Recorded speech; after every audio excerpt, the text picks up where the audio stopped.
겹경사라고 이렇게 말을 합니다. 온 세대도 함께 예배드리고 또 2차 전도여행의 마지막 주일을 보내고 있기 때문에 오늘은 정말로 축제와 같은 그런 마음으로 함께 예배드립니다. 천국잔치 자리에 오신 여러분들 사랑하고 축복합니다. 옆에 분들과 이렇게 인사 나누겠습니다. 주 안에서 복을 누리며 삽시다.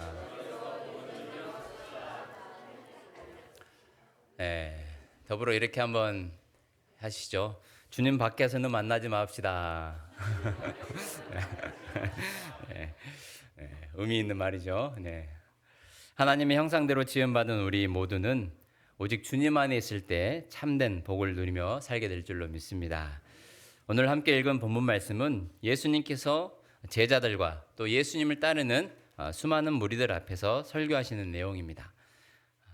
평지에서 설교하셨다 하여 평지 설교라고 이렇게 부르기도 합니다.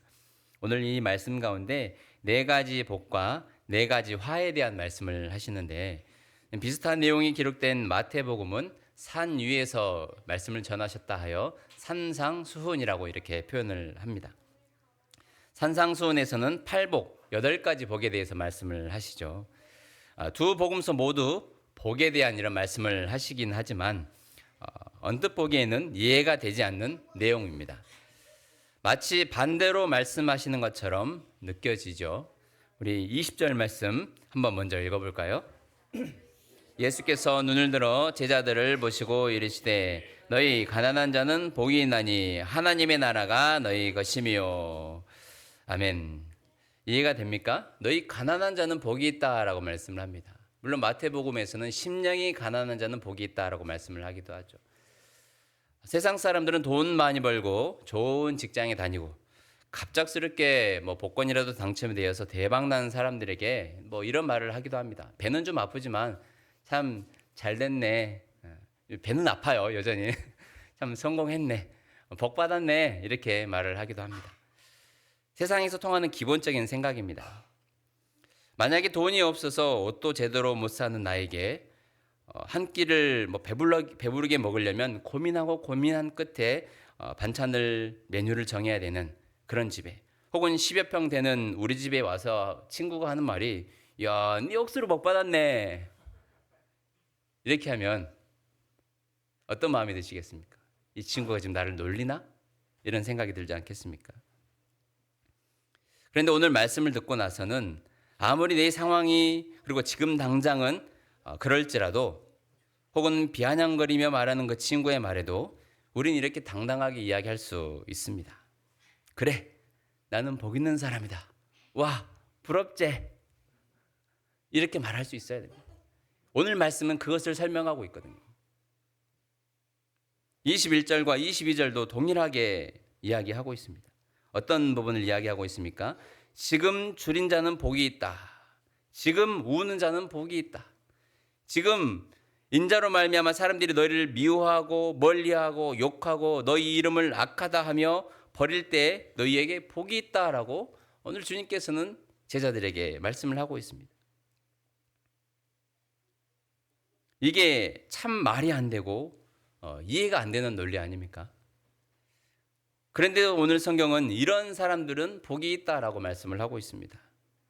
이게 성경의 중요한 논리이기도 한데요. 이것을 조금 어려운 표현으로 역설적 논리라고 이렇게 이야기를 합니다. 우리 다음 세대 자녀들도 있기 때문에 조금 더 쉬운 표현을 하면 반대처럼 들리지만 진짜인 말. 이해가 좀 되십니까? 역설적 진리를 좀 더 쉽게 표현하면 반대적으로 들리지만 진짜인 거예요, 이게. 성경에서 말하는 다른 역설적 논리를 들으면 좀 더 이해하기가 쉬울 수 있습니다. 주는 자가 복이 있다. 나의 것을 주는데 복이 있다고 해요. 이 호주머니가 비어지는데, 통장이 잔고가 줄어드는데 그거 오히려 복이 있다라고 합니다. 나를 낮추면 높아진다라고 이야기하죠, 성경은. 또는 죽어야 산다. 말이 안 되는 것 같지만 이것이 진짜 진리다. 이것을 역설적 진리라고 이야기합니다. 이것이 곧 성경의 원리입니다. 오늘과 같은 말씀은 믿음의 눈으로 보아야지 이해가 되고, 목사님 그렇습니다. 아멘 아멘입니다. 라고 이렇게 말씀을 받을 수가 있습니다. 오늘 이와 같은 말씀을 세상적인 관점으로 바라보면 저는 거짓말쟁이가 되는 거죠. 사기꾼이 되는 것입니다. 어떻게 가난한 사람이, 굶주린 사람이, 우는 사람이 복이 있을 수 있습니까? 복 있다라고 말할 수 있습니까? 백날이고 말로 설명해도 이해 안 될 수 있습니다. 이는 마치 할아버지들이, 할머니들은 그런 경우 잘 못 본 것 같은데, 뜨거운 국물을 마시면서 뭐라고 합니까? 시원하다 하죠. 이해가 됩니까, 우리 선주들? 이해가 돼요? 야, 인생을 벌써 통달하셨군요. 그 의미를 안다는 거예요. 야. 때로는 목욕탕에 가서, 할머니들도 혹시 그러십니까? 막 90도는 아니죠. 45도. 예, 90도. 죄송합니다. 90도는 큰일 나죠. 40도 막 45도 되는 그 뜨거운 물에 들어가고 우리 어른들이 뭐라고 합니까? 시원하다 하죠. 그 말 믿고 뜨거운 물에 풍덩 들어간 손주가 할아버지와 손절한다는 것은 관계를 끊었다는 거죠. 이런 슬픈 전설 따라 내려오는 이야기도 있습니다. 시원하다 해서 풍덩 들어갔는데 이거 웬걸 엄청 뜨겁잖아요. 그런데 이것은 머리로는 이해가 안 됩니다. 근데 인생을 살다 보면 자연스럽게 그런 말이 나옵니다. 저도 어릴 때는 몰랐죠. 근데 어느덧 40이 넘어가고 이제 어느 정도 이제 인생의 중반을 달려가다 보니까 우리 김정수 지사님, 목사님은 늙지 마 이렇게 하셨는데 사모님도 늙지 마라고 말씀하셨는데 저도 이제 어느 순간 뜨거운 국물을 마시면서 시원하다. 자연스럽게 인생을 살다 보면 이런 말들이 나온다라는 것이죠. 어린 나이에 아무리 이해되지 않는다고 때를 쓸 필요가 없는 것입니다. 오늘 말씀에서 말하는 역설적인 진리, 반대처럼 들리지만 이 진짜의 말도 신앙생활 하다 보면 진짜구나. 이 말씀이 진짜구나. 뜨거운 물에 들어가서도 시원하다라고 말하는 것처럼 이해는 안 되지만 신앙생활 하다 보면 주님을 만나고 말씀을 계속해서 듣고 믿음의 삶을 살아가다 보면 가난한 자가 복이 있다는 것이 이게 진짜구나. 줄인 자가, 지금 우는 자가 복이 있다는 것이 이것이 진짜구나 라는 것을 자연스럽게 깨달을 날이 올 줄로 믿습니다. 그러니 오늘 말씀을 잘 들어야 됩니다. 자, 그럼 질문을 하겠습니다. 왜 가난한 자가 복이 있을까요? 네. 맞습니다. 다음 세대 자녀들이랑 예배를 드리다 보면 아주 예상치 못한 답변들을 많이 듣게 되는데 당황하지 마십시오. 자연스러운 일입니다. 아직 이 창의성이 살아있다는 거죠.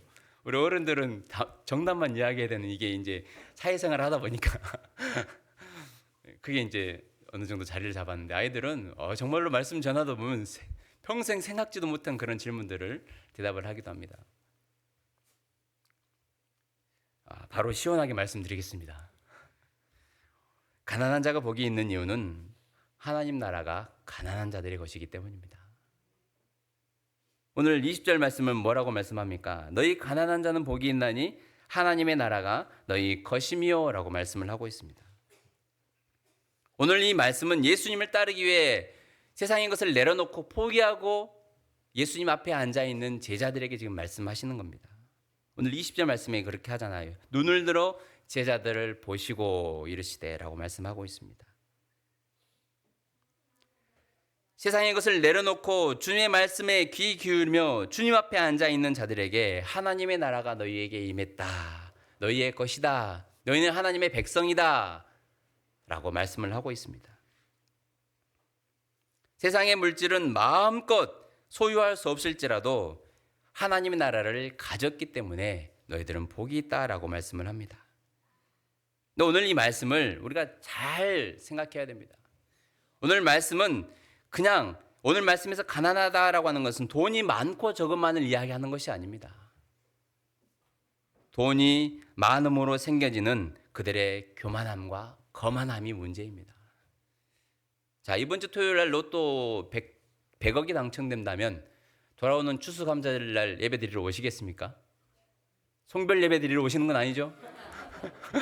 이제야 졸업한다. 이제야 졸업한다. 안녕 빠이빠이 나는 간다.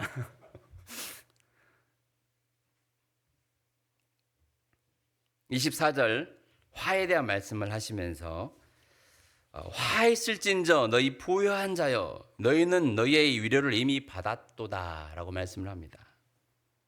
왜요? 단지 돈이 많아서요? 돈이 많은 사람은 죄입니까? 이미 많은 것을 가졌기 때문에 예수님을 닮지 않습니다. 예수님을 믿지 않습니다. 권력을 쥐고 있기 때문에 오히려 이 메시아로 오신 예수님이 눈에 가십니다. 어떻게 해서든 난처한 질문을 해서 예수님을 흠집내기에 바빴고 잡아 죽이려고 작당모의를 했습니다. 이미 배가 불렀기 때문에 부족한 것이 없기에 또 사람들에게 칭찬을 받고 존경을 받기에 그저 인생을 웃고 즐기며 살아가는 이들의 삶에 예수님께서 찬물을 끼얹는 것이죠. 너희들의 삶이 복 있는 것 같이 보이지 그것이 오히려 너희에게 화다라고 말씀하는 겁니다. 세상 사람들이 보기에는 참 낭만적으로 즐기면서 살아가는 것 같고 부러움의 대상 같지만 오히려 이것은 이들에게 독이다라고 말을 하는 거예요. 그들이 누리고 있는 것으로 가지고 있는 것으로 주님을 찾지 않고 메시아이신 예수님을 보지 못했기 때문에 이들에게는 오히려 이들의 삶이 예수님을 만나지 못하게 막 가로막고 있는 것입니다. 눈을 막고 귀를 막는 거죠. 동전이 이들의 눈을 막고 지폐가 이들의 귀를 막고 있는 거예요. 여러분들 가끔 이제 제사를 드리면 뭐에다가 뭘 꼽잖아요. 막 이렇게 다 막아버리죠. 있는 구멍 다 막잖아요. 이들이 왜 주님을 바라보지 못하는지 세상의 물질이, 권력이, 명예가, 교만이, 이기심이 다 주님을 만날 수 있는 모든 환경들을 다 차단해 버리는 것입니다. 그러니 이들에게 화 있을진저라고 말씀하시는 거예요. 우리의 삶도 마찬가지입니다. 아까 우스갯소리로 100억에 대한 말씀을 했지만 돈의 여유가 생기고 시간적 여유가 생기면 조금씩 간절함이 사라지고 주님을 멀리하게 됩니다. 예배가 뜸해집니다. 물론 그렇지 않고 가지면 가질수록 오히려 주님께 감사하며 나누고 베푸는 선한 삶을 살아가는 사람들도 있습니다. 하지만 그렇게 많지는 않습니다. 예수님도 이 부자가 천국에 들어가는 것보다 낙타가 바늘기로 들어가는 것이 더 쉽다라고 말씀하실 정도입니다. 부자가 믿음을 지키는 것, 믿음을 신실하게 유지하는 것이 정말로 쉽지 않습니다. 이제 내년부터 주 4.5일제를 실시한다고 하는데 맞습니까? 금요일 오전이면 퇴근해요. 큰일입니다. 걱정이 이만저만이 아닙니다. 돈 많고 시간적인 여유 있는 사람들은 이제 2박 3일로 매주 여행 다니는 거예요. 걱정입니다. 우리 성도들은 또 이제 금요일 오후부터 와가지고 이제 교회 막 또 청소도 하고 새벽 철학하고 막 그럴 거 아닙니까? 또 식사 준비도 해야 되니까 바쁠 것 같습니다. 그렇게 좀 우리가 성전에 모이길 힘쓰자라는 이야기죠. 남들은 놀러 갈 때 우리가 더 주님 앞에 모이길 힘쓰자라는 그런 의미입니다. 이렇게 갈수록 세상은 물론 돈의 여유는 아닐지라도 시간적 여유가 생길 때에 마음을 다스리지 못하고 믿음을 바로 세우지 않으면 타락한 선사들이 될 가능성이 매우 높습니다. 교회 한 번도 안 다녀본 사람들보다요 교회 다녔다가 끊는 신분들이 더 무섭습니다. 오히려 더 방해를 하거든요. 우리가 다시 결단하며 이렇게 한번 고백해 보도록 하겠습니다. 주님 밖에서 만나지 맙시다. 네. 너 그때 같이 주일날 이제 오전에 만나는 거예요. 어디 취미 활동에서. 그때 교회 다니지 않았냐? 끊었어. 우리가 주일날 교회 밖에서 세상 일로 만나지 않았으면 좋겠습니다. 믿음의 성도들이 함께 모여 또 하나님 앞에 예배드리며 주일을 거룩하게 지킬 수 있는 우리 신대교회 성도들이 되기를 소망합니다. 오늘 이 말씀을 통해 가난한 자들이 복이 있는 이유는 특별히 또 다른 이유가 있습니다. 아까 화 있을진저라고 말씀하시는 예수님께서 그들을 지탄하면서 말씀하시는 그것과 연결이 되는데요. 두 손이 비어 있기 때문에 주님을 붙잡을 수 있는 여지가 많습니다. 이 컵이 지금 물로 지금 차 있는데 이 컵에 다른 이 딱딱한 물질로 다 차 있다면 물이 들어갈 여지가 없죠. 하지만 이 컵이 비어 있기 때문에 이 컵 안고까지 물을 채울 수가 있는 것과 같은 원리입니다. 내가 세상의 욕심으로 탐욕으로 이기심으로 죄로 내 손이 가득 뭐가 들려 있고 차 있다면 예수님이 들어올 수 있는 공간이 없습니다. 심령이 가난한 자가 복이 있다는 것도 같은 이야기입니다. 내가 비우면 비울수록 내가 부족하면 부족할수록 전능자이신 하나님을 찾게 되고요. 연약하면 연약할수록 나의 연약함을 고백하고 주님께 나아갈 수 있다라는 그런 의미입니다. 그렇기 때문에 복이 있다라고 말씀하는 거예요. 굶주린 자도 우는 자도 마찬가지입니다. 결핍과 부족함은 주님께 더 가까이 나아갈 수 있는 통로가 됩니다. 지금 여러분 좀 뭐가 부족하십니까? 뭐가 결핍이 많다라고 생각하십니까? 오히려 그것을 통해서 주님께 더 가까이 나아갈 수 있는 통로가 될 줄로 믿습니다. 우리의 삶의 결핍이 저주가 되지 않고 복이 되려면 우리는 주님을 붙들어야 됩니다. 주님을 믿을 때 우리의 결핍도 채워지고 배부르게 되며 웃게 되는 날이 올 줄로 믿습니다. 오늘 말씀은 그것을 이야기하고 있잖아요. 지금 줄인 자는 복이 있나니 너희가 배부름을 얻을 것이요 지금 우는 자는 복이 있나니 너희가 웃을 것이며 라고 말씀을 하고 있습니다. 우리가 믿음 때문에 세상 사람들이 무시하고 욕하고 버릴지라도 괜찮다라고 말씀을 합니다. 왜요? 우리 23절 말씀 같이 읽어볼까요? 그날에 기뻐하고 뛰놀라 하늘에서 너희 상이 큼이라 그들의 조상들이 선지자들에게 이와 같이 하였느니라. 아멘.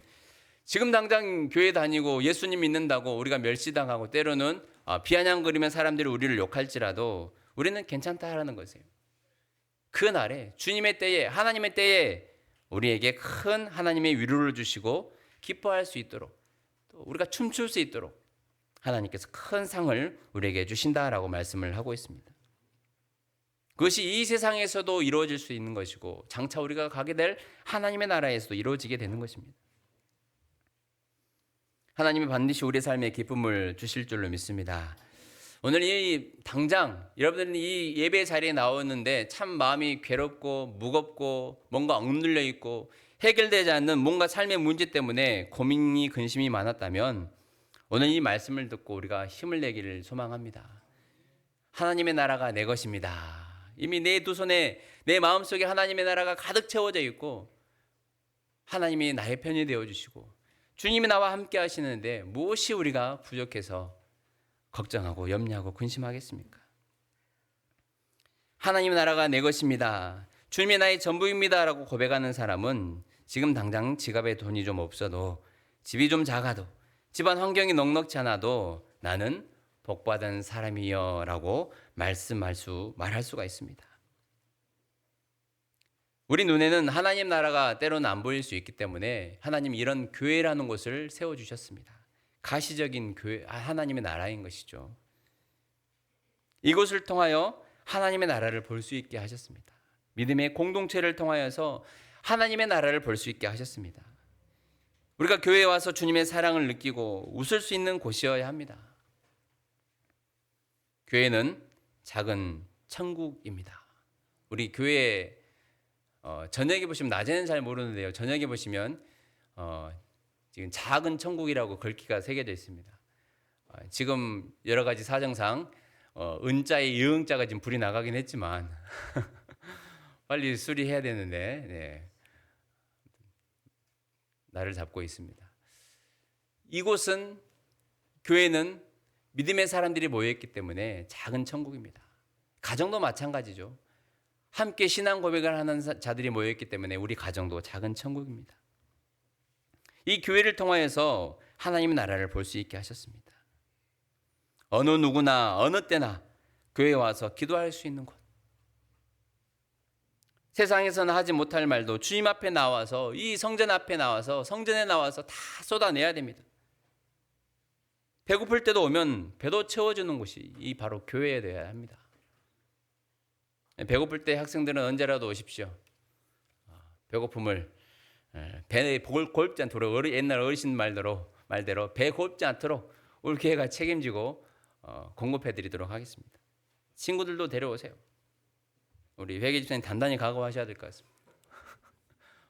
좀 마음의 그릇을 넓혀주셔서 언제 어느 때라도 우리 다음 세대 자녀들을 위해서는 우리가 아끼지 않고 또 투자하고 먹이고 이렇게 할 수 있는 교회가 되면 좋겠습니다. 덩달아 우리 어르신들도 오셔도 됩니다. 우리 교회 성도들도 밥하기 싫을 때 그냥 연락하십시오. 교회에서 알아서 책임져 줄 거라고 믿고 누구나 다 이곳에 와서 함께 웃고 서로를 위해서 울어줄 수 있는, 심지어 육신의 이 배고픔까지 채워줄 수 있는 그런 곳이 바로 이 작은 천국, 바로 이 교회인 줄로 믿습니다. 가난하고 지금 굶주리고 우는 자들이 복이 있는 이유는 주님이 있기 때문입니다. 주님 앞에서 울어야 하고, 주님 앞에서 저 힘들어요, 주님 앞에서 우리가 하나님 좀 도와주세요, 주님 좀 저 좀 도와주세요 라고 할 때 그 사람이 복이 있다는 거예요. 세상에서는 그렇지 않죠. 옛날 같지 않게 요즘은 기쁨을 나누면 질투가 되고, 뭐라고 합니까? 슬픔을 나누면 약점이 된다 이렇게 이야기하잖아요. 우리 교회는 그러지 않아야 된다라고 하는 것입니다. 하나님을 믿는 우리 그리스도 안에 있는 가정들은 그렇지 않아야 된다라고 말씀하고 있는 겁니다. 우리가 있는 어디나 바로 하나님 나라가 되어야 되는 거예요.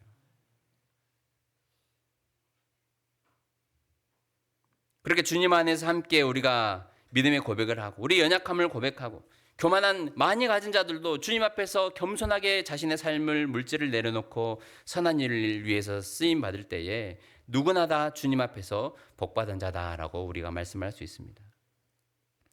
우리의 입술로 연약함을 고백하고 비로소 기도할 때에 주님은 일하시기 시작할 줄로 믿습니다. 예수님을 믿는다는 것은 멸망당한 자들에게는 미련한 것처럼 보이나 구원을 얻는 우리에게는 하나님의 능력이라 고린도전서 1장 18절에 말씀을 하고 있습니다. 십자가의 도가 멸망하는 자들에게는 미련한 것입니다. 화려하지 않습니다. 하지만 구원을 받는 우리에게는 하나님의 능력이요 십자가의 능력입니다. 예수님 믿는 것이 재미없고 미련하게 보일 수도 있습니다. 우리 어린 친구들이 좋아하는 팝업 스토어처럼 막 아기자기한 것들이 막 질비해 있고 사고 싶고 갖고 싶은 것들이 막 이 비치되어 있는 그런 곳이 아닙니다. 여러분 알고 계십니까? 진짜 맛집은 허름한 곳이 많습니다. 예수님이 십자가에 달리신 모습이 초라해 보여도 교회 다니는 것이 없어 보일 수 있어도 이것이 진짜 복 맛집입니다. 진짜 복, 참된 복을 누릴 수 있는 것이 바로 교회입니다. 오늘 말씀은 가난하면 천국 가고 부자는 지옥 간다라는 그런 말씀이 아닙니다. 주님 안에서의 가난함은 주님을 더욱 간절히 찾을 수 있는 통로가 됩니다. 주님 안에서의 부함은 더욱 많은 이들을 먹이고 입힐 수 있는 복의 통로가 됩니다. 나의 건강도 연약함도 주님을 만나고 전하는 일에 선하게 쓰임받는다면 여기가 바로 천국입니다. 그러한 삶을 살아가는 여러분의 가정이 바로 천국입니다. 그러한 성도들이 모여서 예배드리며 섬기는 신대교회가 복 맛집입니다.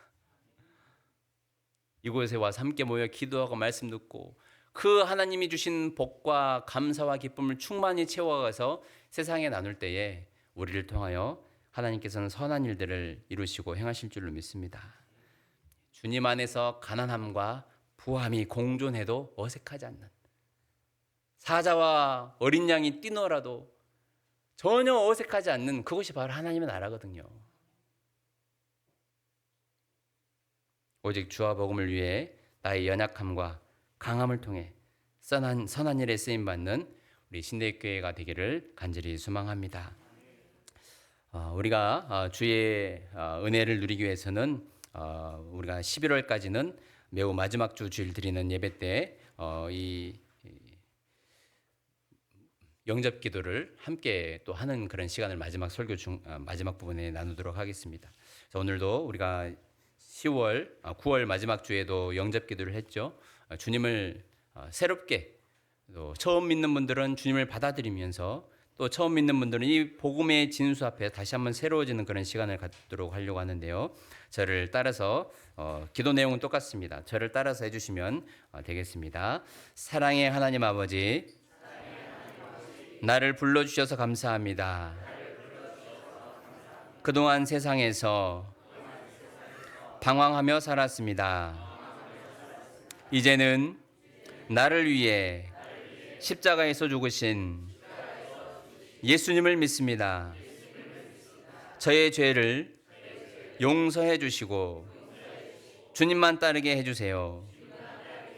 제 인생의 주인이 되어 주세요. 예수님의 이름으로 기도드립니다. 아멘. 아멘. 주님 안에서 참된 복을 누리는 우리 신대교회 모든 성도들 되기를 소망합니다. 이렇게 기도하겠습니다. 살아계신 하나님, 우리를 사랑하셔서 이 자리에 저희들 불러주심에 감사합니다. 이 세상을 살아가면서 우리가 얻게 되는 참된 복이 무엇인지, 아무리 가진 것이 없어도 부족해도 연약해도 결핍이 여기저기에서 생겨나다 할지라도 주님 한 분만으로 만족할 수 있는, 주님이 나에게 주신 삶의 자리에 감사와 기쁨을 회복하며 누릴 수 있는 우리 모든 성도들 되게 하여 주옵소서. 우리 인생의 주인이 되어 주옵소서. 시간 함께 말씀 듣고 찬양하며 기도하는 우리 모든 신대교회 성도들, 우리 어린 나이에서부터 어르신들의 이기까지 주의 복음이 우리 심령 깊숙이 뿌리내려서 아름다운 열매 맺게 하여 주옵소서. 감사드리며 예수님의 이름으로 기도합니다.